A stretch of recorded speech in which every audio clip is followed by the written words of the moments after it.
responsable de l'agence belge de développement Enabel. Je vous remercie de participer à cette collection que j'appelle Crise au temps du numérique.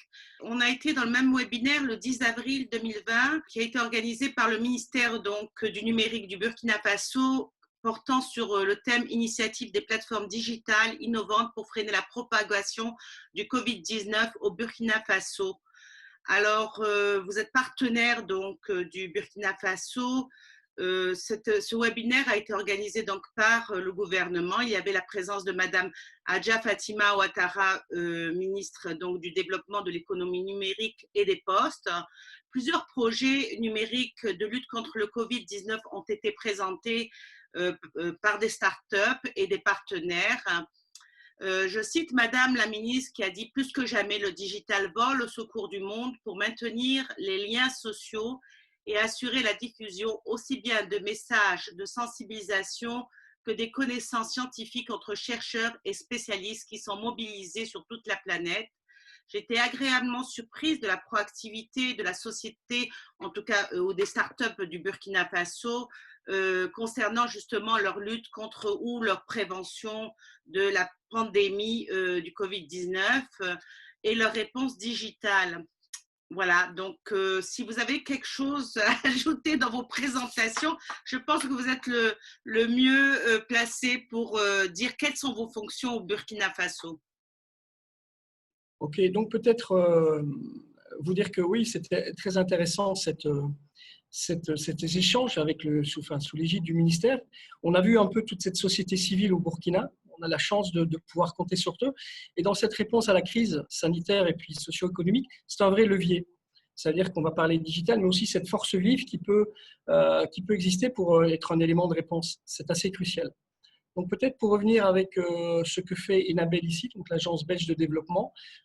Voilà, c'est un pays partenaire, hein, et donc on n'a pas attendu la crise pour être actif. Donc on met en place, on exécute un portefeuille bilatéral avec 4 interventions majeures, donc financées par la Belgique.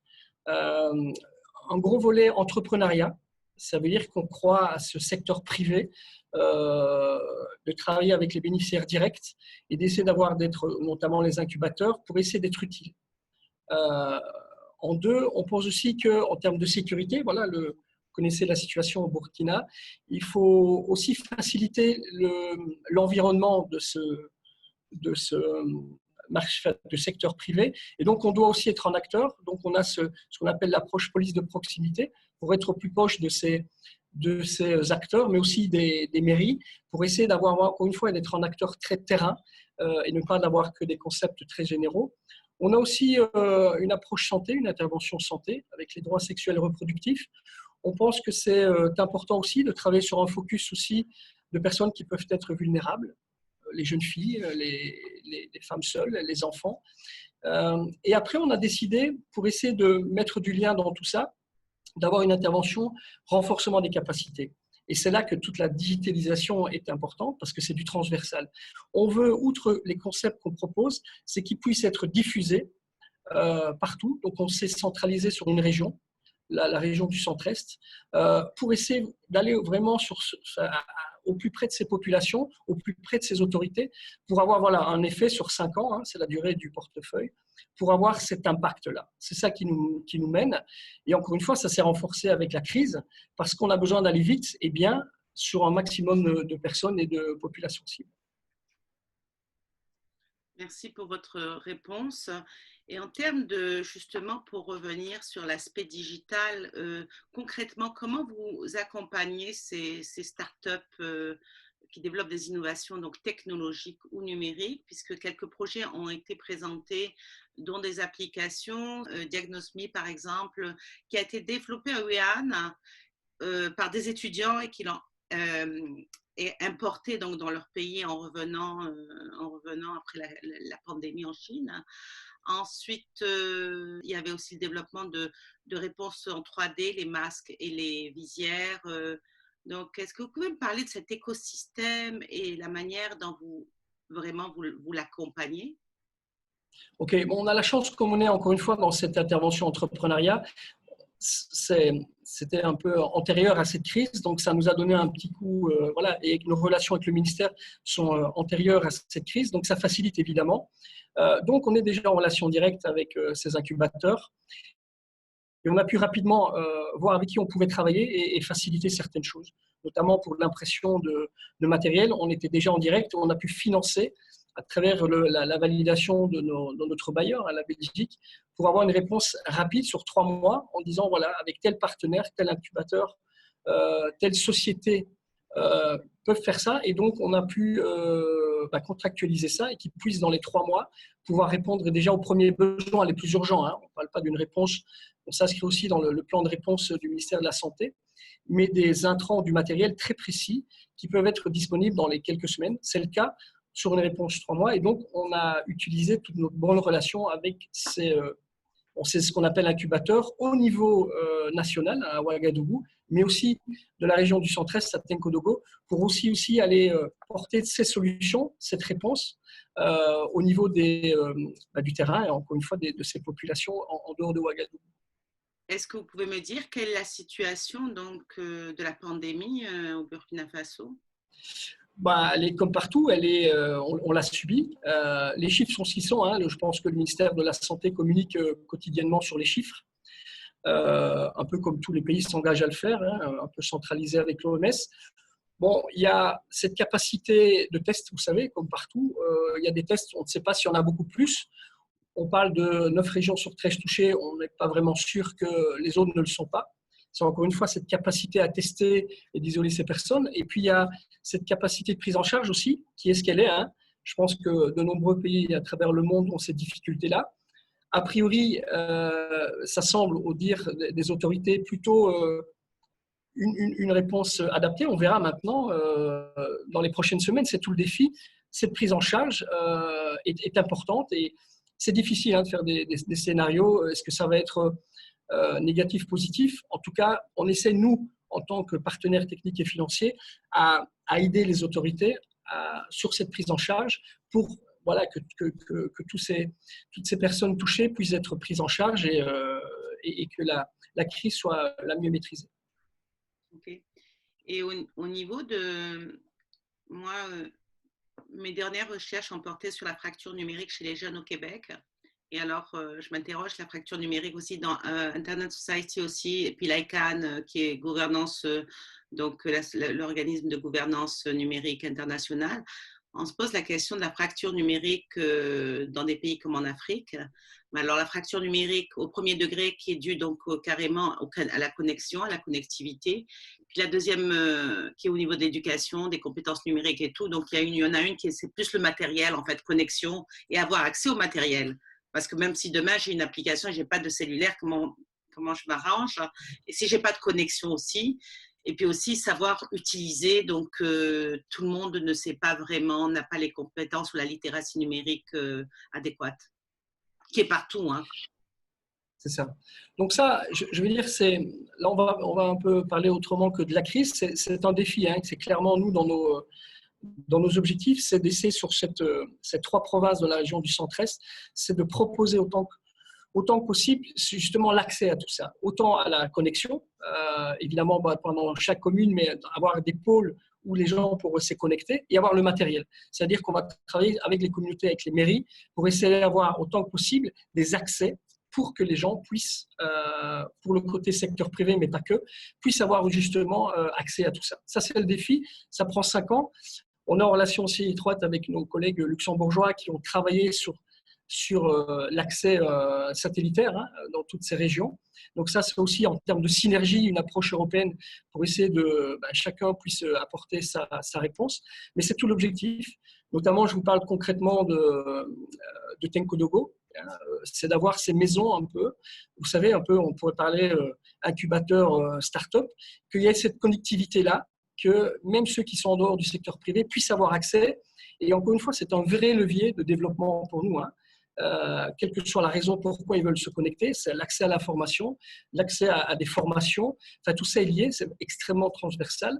Mais c'est le premier défi. On sait que sans ça, on n'arrivera pas à finalement diffuser nos objectifs à une large population. Mm-hmm.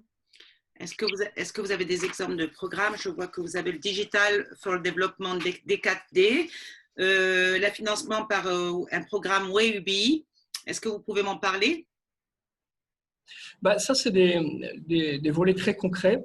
Ça veut dire que c'est de dire il y a un programme, comme beaucoup d'agences de développement font, c'est d'utiliser vraiment comme levier voilà, par exemple des tablettes en disant OK, en termes de résultats de suivi et pour encore une fois en termes de redevabilité à ces populations, c'est de leur donner accès à ça.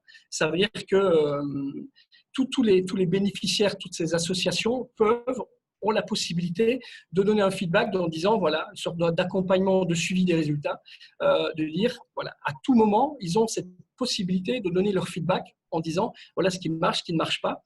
Je pense que c'est une approche un peu nouvelle, hein, de leur donner un peu la possibilité de juger un peu les résultats. Ce n'est pas entre une agence comme la nôtre et un bailleur dans un rapport, mais plutôt de donner, encore une fois, le cœur de l'action doit être sur le terrain. Et ces gens peuvent avoir accès et d'avoir, à travers les médias sociaux, c'est de donner en toute liberté tous ces feedbacks en disant voilà ce qui pourrait être fait. Ce n'est pas que juger, hein, c'est aussi que ce soit évolutif en disant attention, les besoins là. C'est une sorte d'appropriation aussi en ne venant pas en disant voilà ce qu'on a décidé pour vous. Je pense que c'est aussi ça un gros objectif de dire qu'est-ce que vous voulez et voilà comment on peut faire ça ensemble. Ok, c'est beaucoup sur la collaboration. Ouais, Mais on parle de participation inclusive et durable, hein, c'est un peu ça c'est ça. Ce qui nous anime. Ouais. Vous avez intervenu pendant le webinaire du 10 avril. Vous avez parlé du numérique avec trois points que je trouvais très intéressants. La question éthique, le numérique comme levier du changement et le numérique comme usage innovant. Est-ce que vous pouvez en parler, s'il vous plaît? Ouais, je vais me focaliser sur le changement que j'aime beaucoup. On parle beaucoup dans nos métiers de la théorie du changement. Je pense qu'il faut réellement un changement. Ça veut dire qu'il y a une donnée à un moment T. Ce qu'on peut apporter comme changement, il faut le quantifier, il faut le qualifier. Ça ne passe que par une analyse contextuelle ensemble, ça veut dire avec ses autorités, avec ses bénéficiaires, ses communautés, qui sont la base de notre approche. Et c'est de voir comment on peut apporter encore une fois un changement durable et probablement exhaustif, hein, pour que ça fasse, vous savez, cette dynamique. Moi, je crois beaucoup à cette petite dynamique collective et qui font après des petits parce que les résultats sont là et que les gens voient, plutôt que d'imposer par des autorités ou une agence qui passe. C'est un peu ça. On a la chance d'avoir, c'est ça le développement, un certain temps pour le faire. On a une société civile très forte, on est au Burkina, on a la chance de travailler avec des gens très investis pour les moyens qu'ils ont. Hein, si on parle du centre chez nous, il y en a en termes d'emploi, en termes de ressources qui sont de vraies populations vulnérables, d'autant que la dégradation de la situation sécuritaire, puis maintenant économique, va encore dégrader cette situation. Voilà, c'est de dire, on a un moment T, on fait ça où on veut aller et comment on le fait. Voilà. Je m'arrêterai parce que ce changement était vraiment important parce que ça permet de quantifier ce qui était fait et de dire s'il y a une suite après notamment notre portefeuille après 5 ans, c'est où on pourrait encore aller. Vous savez, cette durabilité, cette résilience est importante. Mais il faut le remettre outre une définition, il faut la quantifier et pouvoir le démontrer que oui, il y a un vrai changement. Sinon, on est inutile. Sûr. Et la question de l'éthique, en tout cas, moi, je me pose beaucoup, tout le monde se pose les questions de la protection des données personnelles dans le numérique, même dans des applications comme Diagnosme, si les personnes sont amenées, certaines personnes qui ont le moyen de l'utiliser, comment on peut se poser la question de la protection de la vie privée, des données personnelles, etc., dans un pays comme le Burkina Faso et dans d'autres pays, d'ailleurs, on se pose la question du développement de ces applications dans le cas du Covid-19 et de la protection donc, de l'usager et des données qui sont quand même sensibles, ce sont des données sur la santé. C'est ça. Bon, l'enjeu de l'éthique, vous savez, elle est, je veux dire, mondiale, elle est universelle. Ça doit nous animer en disant tout ce qu'on fait, c'est déjà de ne pas nuire. Ça veut dire que toute donnée ou toute relation ne doit pas être utilisée à mauvais escient. Ça doit donc, sur ça, investi dans cette volonté de digitalisation, on doit aussi s'investir dans cette éthique-là. Nous et puis nos partenaires, avec le ministère, avec ceux qui utilisent ça, c'est simplement de garder cette éthique. Je ne sais pas si on peut appeler ça du transversal, mais au haut de l'affiche en disant, quoi qu'on fasse, on doit garantir cette éthique à notre niveau. Ça s'arrête là. Et en tout cas, à notre niveau, ce qu'on fait, on garantit ça parce qu'on y tient beaucoup. Et dans tous nos accords de partenariat ou de contractualisation, c'est clairement dit qu'on doit respecter ça. Et donc, on ne travaille qu'avec des gens qui sont dans la même approche. Intéressant. Est-ce que, par exemple, vous avez comme des exemples, je pense qu'il y a eu un concours sur les innovations numériques et digitales. Quels ont été les projets retenus par le ministère, par la ministre? Et nous, en fait, il y a deux réponses. Avant même cette organisation de ces discussions, on avait déjà un plan de réponse avec nos propres partenaires. Ça a été fait parce que notre discussion, notre plan d'action était déjà fait et donc il était validé. En deux, on s'est dit, je pense que je l'ai répété dans l'introduction de ce petit séminaire, en disant s'il y a des propositions que le ministère nous demande de pouvoir appuyer certaines dynamiques, on est prêt à le faire avec les moyens qui sont les nôtres, évidemment. Donc voilà, on est dans ça. Ça veut dire que notre plan de réponse maintenant a commencé il y a un peu plus d'un mois et demi. On est dans l'exécution d'abord en priorité de ce qui était prévu. Et puis, on est en train de travailler sur une réponse plus à moyen terme. Donc, après ces 3 mois, de dire avec qui on peut travailler pour répondre à cette crise qui est encore là pour un certain temps. Et si même la crise, par chance, ou en tout cas on l'espère, s'atténue, on sera aussi utile avec ces incubateurs ou ces personnes ressources qui peuvent aider au développement du Burkina. Bon, donc on a été coupé. Alors, on reprend là où on s'est quitté. Donc, voilà, je vous demandais quelques projets, si vous pouviez me donner quelques exemples, justement, pour finir, dans le cas du Covid-19, en tout cas de la gestion de la crise pandémique. Donc, pour le Covid, peut-être 2-3 exemples, effectivement. On a appuyé l'acquisition d'équipements au profit d'incubateurs pour renforcer les capacités d'impression 3D, les capacités de protection des agents de santé et de prise en charge des patients en détresse. Ça nous semblait très important. Puis on a soutenu aussi le ministère en charge des TIC, la mise à l'échelle des applications Android Diagnoximi. Donc le call center est désengorgé, les lignes disponibles pour les cas sérieux. Ça aussi, c'est un truc très concret, mais les lignes étaient tellement occupées que voilà, il n'y avait pas cette accessibilité. Et puis un appui à la communication pour la vulgarisation de l'application Diagnoximi et à la traduction dans plusieurs langues, là aussi pour que ça dépasse côté de Ouagadougou, que les gens puissent avoir accès dans leur langue locale, accès à toute cette sensibilisation et communication pour qu'ils sachent de quoi on parle. Voilà. Et ça, c'est 3 points très utiles qui ont été mis rapidement en place et qui donnent plutôt de bons résultats. Ah oui, parce qu'il y a plusieurs langues, c'est ça? Oui, comme souvent, vous savez, en Afrique, oui, il y a des langues locales et certaines personnes comprennent mieux dans leur langue locale. Donc, c'est important de pouvoir les traduire et qu'il y ait encore une fois une sensibilisation effective de ces populations. Donc, s'il y a une application, elle doit être développée en plusieurs langues, c'est ça? Oui, c'est encore une fois dans la volonté, nous, encore une fois, avec cette approche dans une région à part entière, il faut qu'on puisse toucher l'ensemble des populations et de facto, vous devez proposer un langage qui est connu et qui puisse être assimilé, oui, évidemment. Donc, on commence par le français, bien évidemment, puisque la grande majorité de la population parle français, mais il faut tenir compte aussi de ce contexte où les gens maîtrisent mieux leur langue locale et donc on s'adapte. Et alors, comment vous imaginez votre rôle dans les 2-3 mois à venir au niveau du plan d'action d'urgence dans ce contexte? Quelles sont vos actions ou en tout cas vos projets? Nos projets, on va déjà faire ce qu'on a dit, ça veut dire exécuter le plan d'action des 3 mois. Je pense que ça, c'est une responsabilité. Donc, on est un peu au mieux. Ça fait 6 semaines qu'on a commencé. Il y a 5 interventions qui sont engagées là-dedans. Donc, déjà faire ça. On est en train de finaliser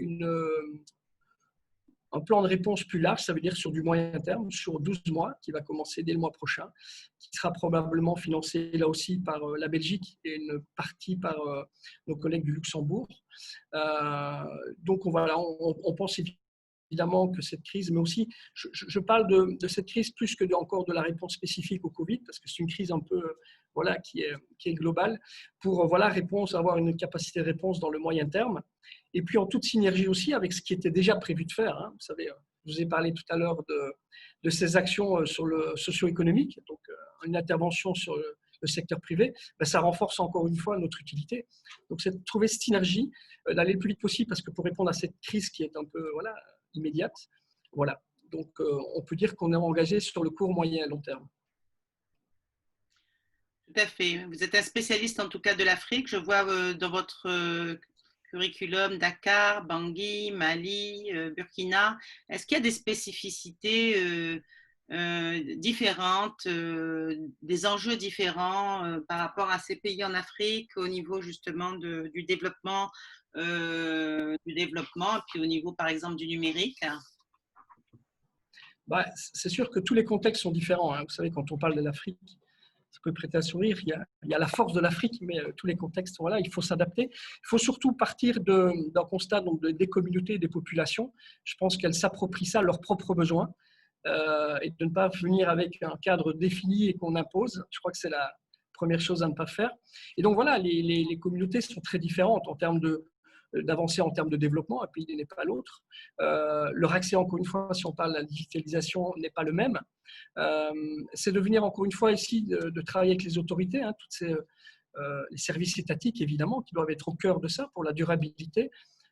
Voilà, c'est d'adapter finalement des choses assez simples. Hein. Vous savez, c'est à un moment donné, on en a parlé avec la théorie du changement, c'est d'avoir un constat qui est partagé, validé, savoir où on va, et que les gens jouent un rôle. Vous savez, c'est partie prenante où chacun a un rôle et apporte quelque chose.